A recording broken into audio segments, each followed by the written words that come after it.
I was on a call the other day with a coaching client. He said something I just had to share with you today. He said this, he said, I feel my paycheck is a roller coaster.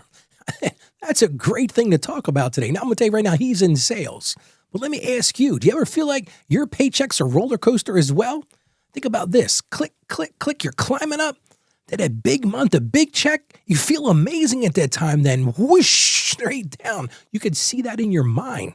Your stomach's in your throat. Stress is through the roof. And here's the problem. Most financial gurus give this advice. Just save more in the good months. That's easy to say, but here's the twist. I'm going to tell you something right now, and I might aggravate a few people by saying this. But if you can't handle $100 on the downhill, let me tell you right now, $10,000 at the peak's not going to save you. Because the problem isn't the ride. The problem is your perspective on the track. So stick with me today because we're talking about how to break that myth wide open. I'm going to give you the answer on today's show.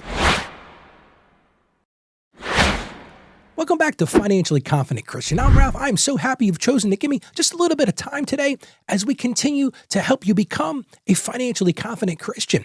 And we're continuing in our series, Breaking Financial Shame and Walking in Confidence. Now, if you missed yesterday's show, we talked about why income never feels like enough. Man, I gave some controversial ideas on yesterday's show. So if you missed it, I'm going to encourage you to go check it out. You can find all of our episodes at financiallyconfidentchristian.com. But today, we're going to go on a roller coaster ride. Yeah, you ready for a few bumps? It's going to be a bumpy ride, as they say. Today, we're going to talk about irregular income head on. We're going to face that dragon. We're going to face that monster. And I'm going to give you some takeaways to help you get through that process. Because I'm going to answer this big question. Why is it so hard to manage money when my income jumps around? And for so many people, if you're in the gig economy, if you're in the side hustle economy, if you're in sales, you know the cycle. 1 month, you've got this feast. I mean, you're at the buffet. Things are just piling up all around you. The food it's great. Plenty of it there. Money pours in. You got relief. You're not worried about where the next dollar's coming from. But next month, man, it's a famine. Your bills are piling up. The fear starts to take over your mind. And the problem is most of these financial experts say, well, you just got to budget better. But that's not the answer. We got to get real for a second. Budgets built for steady paychecks don't work for irregular ones. There's not some fancy, go do this budget's going to work. You're trying to force a broken system. That system doesn't work if your income isn't the same every month. I want you to hear that because these financial knucklehead gurus out there telling everybody, well, it's just a budgeting issue. It's not a budgeting issue. The system is broke. And when you try to live in that broke system, all you feel is guilt and you feel shame. Because here's the controversial part, man. I'm getting a little controversial this week. The real issue is not the numbers. And I want you to just stew on that for a second. It's not the numbers. It's really that fear in the back of your head. Am I going to have enough this month? And the truth is, if we're being honest with ourselves, fear has become your financial manager. But here's the thing I want you to hear, and I want you to hear it loud and clear today. Feast or famine isn't just a financial issue. If it was, I could help you solve that problem. But it's so much deeper than that. And so I do this show. This show is all about bringing two worlds together. A lot of people ask me, Ralph, what is your show all about? Well, I can sum it up like this. It's about faith and it's about finances. And there's an intersection between the two. And today's topic is exactly that. It's faith and it's a discipline problem. That's what we're talking about here. The real issue with income fluctuating is not a financial issue. It's a discipline problem. Well, where we get our best mode of understanding discipline, it's from the Bible. So let's jump right into it. Let's go right to Joseph in the book of Genesis. And listen, I don't quote the book of Genesis often, but this is where we're landing today.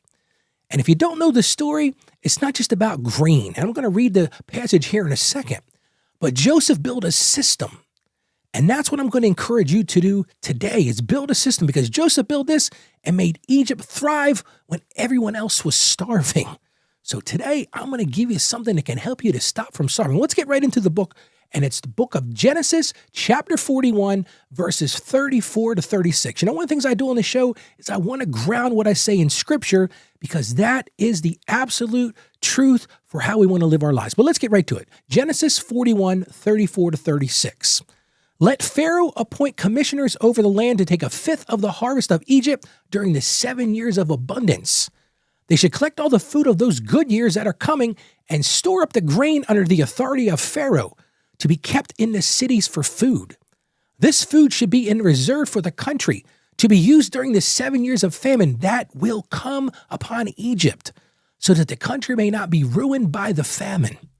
Well, what was Joseph doing here? He had a mindset. He realized it's not just about survival. And that's what I'm going to encourage you today. If you've got income that fluctuates, and a lot of us have this income that fluctuates, most people these days have those side jobs or have income in sales or something like that. There is some fluctuation in this. But Joseph keyed in on this. It's not just survival, it's a strategy. And that strategy goes right back to the central core issue of this show. It's stewardship. And so many people have said to me, Ralph, having irregular income is a curse. I hate this. I never know what my income is. I just want to go get one of those jobs where it's just the same income every month. And I want you to think about that for a second, because I don't think that's the answer. Because in my view, irregular income is actually an opportunity. Now you might be saying, Ralph, okay, you got to explain this one to me, dude. You've lost me now. But see, irregular income is an opportunity to show discipline when others panic. And I love that thought. It's a way to show opportunity to thrive while others scrape by. What was Joseph really doing? He saw what was going to happen. He knew what to expect. He had a plan. He had a stewardship plan. So now you're asking, okay, Ralph, I get it. What can we do? Well, here's the first thing I want to tell you to do. Stop listening to the financial knuckleheads out there. You can't smooth your income from month to month. That's ridiculous. It doesn't work. And it's just going to make you feel guilty, and it's going to make you feel shame. And you're going to stay stuck in this cycle that just keeps repeating us. What you've really got to do is start building systems that turn that inconsistency into opportunity. See, the answer, like I said on yesterday's show, the answer isn't more money. The answer is being intentional and living an intentional stewardship plan. So here's your one action step for today. I always want to give you something that you can take away from this show, because I present an idea, but then I want to give you something you can actually do to do something to change this dynamic. So here's what I'm going to encourage you to do. The first step to this is you've got to start by defining your essentials. Ask yourself this question, kind of like what I talked about yesterday. Those survival things, those absolute needs. I'm going to encourage you to do the same thing today. Define your essentials. What does it really take to keep the lights on? It's a really blunt question. Utilities, food, transportation, all those minimum payments on those debts. I want you to write those baselines down, because that is the definition of your essentials. What does it take to keep the lights on? And then once you do that, I want you to redefine your budget. You need to stop thinking about it like some monthly calendar. So many people get stuck in that budget cycle of, well, this month I got this month I got it. You can't do that if your income is irregular. It just doesn't work for that type of income. You've got to develop what I'm going to refer to as a priority-based plan. And it works like this, and it's not rocket science. Your first dollars go to those essentials. What does it really take to keep the lights on? That's where your first dollars go. The second set of dollars, once you've kept the lights on, the kids have food, you got heat, air conditioning, whatever that looks like in your house, you got gas in the car. The second set is your buffer fund.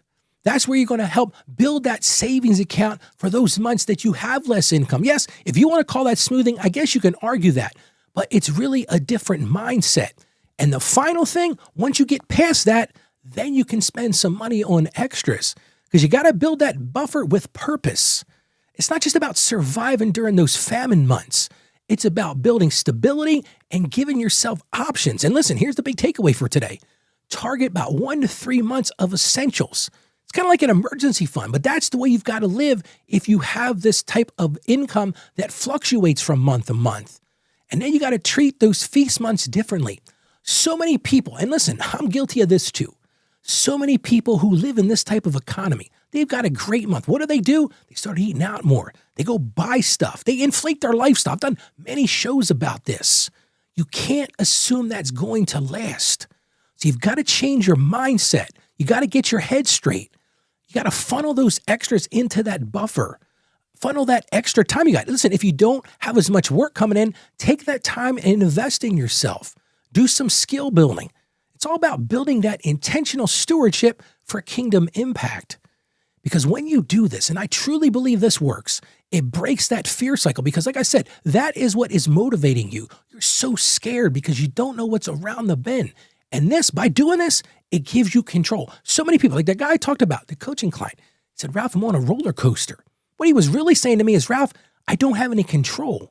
Well, let's get back to control and turn that irregular income into leverage. Because listen, in those months of feast, you can really supersize that budget buffer, and then you don't have to struggle so much.